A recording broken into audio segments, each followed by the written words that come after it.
I ride since 2016. I used to race and I didn't like the spirit with everyone there, you know, always racing. You don't have any friends to enjoy the ride with them. So I changed to ride BMX and I felt way better in this kind of spirit. So if you mix motocross and BMX, it's freestyle. A couple months ago, no one knows me, I think. I'm not very good on social media, so it's kind of strange to show up at X Games and I won a medal. Julian Van Sippen, the gold medalist. I gave my best on the last one. I was focused to go upside down and I did it. I'm Julian Van Sippen, I'm the new guy. It's time for me to do like kind of big show and competition and show what I can do. They heard me spit it on the track, they said temp the rhymes fire. I would virus up my PC just to cop the shit on LimeWire. This is for my peoples who was dialing up for internet and coding up on MySpace before we got on Twitter yet. Before Facebook and Instagram, I was listening to jams on my Walkman, so dial up turned to broadband. Before we ever had to think of working 9 to 5, it was solitaire and Minesweeper, Windows 95. Talking back when TRL would give us something to bop to sort of rap. Talking about nerves and pressure, we have a newcomer to freestyle here at the X Games. This is Julian Van Sippen. When Happy Meals had McNuggets in costume. So put your hands up if you had Dunkaroos at snack time, Lunchables and... The FMX run is kind of the goal I want, but base whip is also something I really like. I've been riding motocross, so I used to whip a lot. One time for the millennials. One time for the millennials. Oh my God. Yes, that is insane. One time for the millennials. It's gonna go to Julian Van Sippen. There was Fox Kids where we was watching Pinky. No one is really riding freestyle in Belgium. It's hard to get a place to ride alone, just by myself, so it's good to be here riding with all the guys. In USA, it's the place to be if you want to ride and do freeride stuff and freestyle stuff. Welcome, you've got mail. Loretta has been on video for many years. I've watching so many videos from there, like all the guys, Carmichael, Pastrana, Stewart. When you come from Europe, it's just crazy. It's huge, so many people, so many riders. Compared to Europe, it's way different. Like people are pumped to watch the show and all the kids are pumped. Everyone throwing down, so I was sick. Don't realize yet, you know, to be here in America doing shows for Monster Energy and with all the guys. So man, it's just crazy. It's like a movie for me to be here. Beanie Babies, Pogs, Polly Pocket, Mighty Max, Green Ranger was the best Ranger. That's a 90s fact. Every Nick magazine, we would get a new poster. Hell, I love the 90s more than Kellogg's or Shoulder. Yeah, sure. Yeah, if I can come back, for sure I will. For sure I will try to ride more, practice more, have more tricks, bigger whips. Are you the new guy? Hey? Are you the new guy? I don't know. Let's see. Maybe. Hopefully. One time for the millennials. One time for the millennials. One time for the millennials.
I don't remember a day in my life that I've been comfortable. I've always had that goal line ahead of me of accelerating what I do, my craft, and what I bring to this world, what I leave behind, and how I get to the next level. I don't believe in perfection, I believe in striving to perfection, and I believe the pursuit for perfection is always an ongoing struggle that any great athlete, creator, artist, designer needs to stay hungry for in order to achieve that greatness and achieve perfection. My name is Ferris Rafoli. I design architecture, interior design, and luxury products. More simply put, I design a fantasy lifestyle for people to experience and enjoy through design. I think that everyone wants to leave behind memories, right? Or leave behind a legacy that their family and friends and people who know them can relate to. And I try to create personal goals in short term, knowing that in long term, there'll be a story, there'll be a legacy, and there'll be a fingerprint on everything that I've done. And I like to focus on the day-to-day milestones that will then give you a story and leave you a story and fingerprint and legacy behind to speak of. I live by the philosophy that great design can only be born at the meeting point of art and science. You know, we could take this house that I live in today. The artistic design, the touch, the feel, the look is obviously hugely important, but equally important, and what some people don't actually recognize, is the science behind what it takes to create that beautiful space, object, or item. The science behind design and how things come together, assembly, materials, are equally important as the craft of designing artistically and making things beautiful. The byfactor of that is greatness, or what people can't put their finger on. It's like, wow, how did he do that? Or wow, look at that, you know, how beautiful that is. Rolls-Royce is an example of how art and science are the perfect marriage, and when they're both met equally, you end up with the brilliant product. The artistic design, the fearless thinking to continue to push milestones beyond what's even imaginable. Each individual has a different interpretation of what luxury is. To me, luxury is time. We can't design it, we can't recreate it, we can't purchase it. When it's gone, it's gone. So in the moment that you are experiencing a beautiful space or driving a beautiful car, or whatever it is to you that is luxurious, it's the feeling that it evokes that leaves you with that memory. It's how you spend your time. It's the spaces that you're in that make you feel good. That's luxury to me.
New Bethesda is like the spiritual home of free thinkers. It's a sort of vast landscape that's almost biblical in magnitude. The harshness of it makes you a much more thoughtful and spiritual person. It's almost an oasis for people who are innovative in their thinking. Because to survive on such a land means you have to be stronger. You have to look for answers in non-traditional ways. This seems to be a place that is a magnet for people who want to express themselves and makes it a visually interesting place to be as a photographer.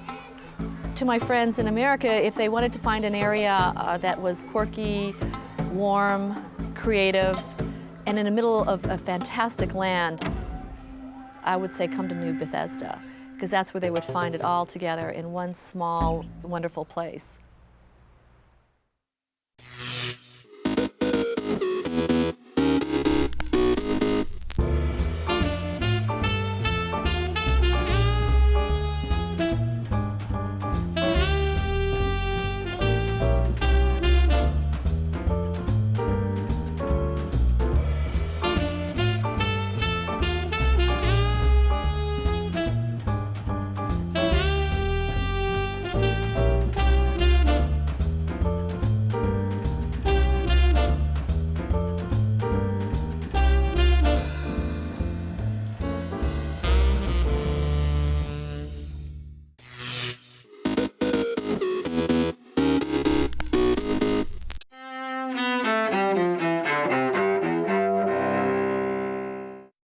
October 12th, 1492. On this date, under the old-style calendar, explorer Christopher Columbus lands in the Americas. Columbus, sailing under Spain's banner, traveled across the Atlantic trying to seek a route to Asia. His arrival in the Caribbean leads to Europe's colonization of the Western Hemisphere. 2000. In the Persian Gulf, suicide bombers strike the USS Cole, docked in Yemen's port of Aden. They rammed the Cole with their boat filled with explosives, killing 17 American sailors aboard the destroyer. Osama bin Laden's al-Qaeda network is blamed for the attack, nearly a year before the September 11th attacks. 1960. Political theater during the Cold War at the United Nations in New York. Soviet leader Nikita Khrushchev disrupts the UN General Assembly by pounding his desk with a shoe when a speaker criticizes his country. 2002. Terror strikes the Indonesian island of Bali. That's where a bomb blamed on Islamic militants destroys a nightclub, killing 202 people, many of them foreign tourists. 1935. Luciano Pavarotti, considered one of the greatest opera stars of modern times, is born in Modena, Italy. And 1997. Singer John Denver dies when his privately built aircraft crashes in Monterey Bay, California. He was 53 years old. Today in history, October 12th.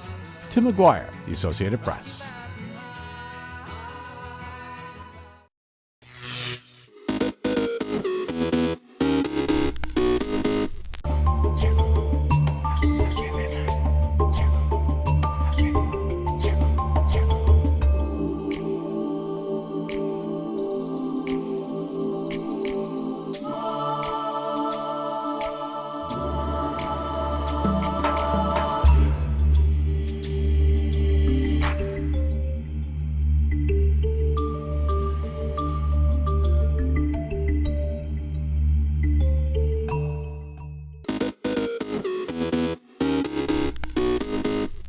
Welcome back in our studio, and in today's news,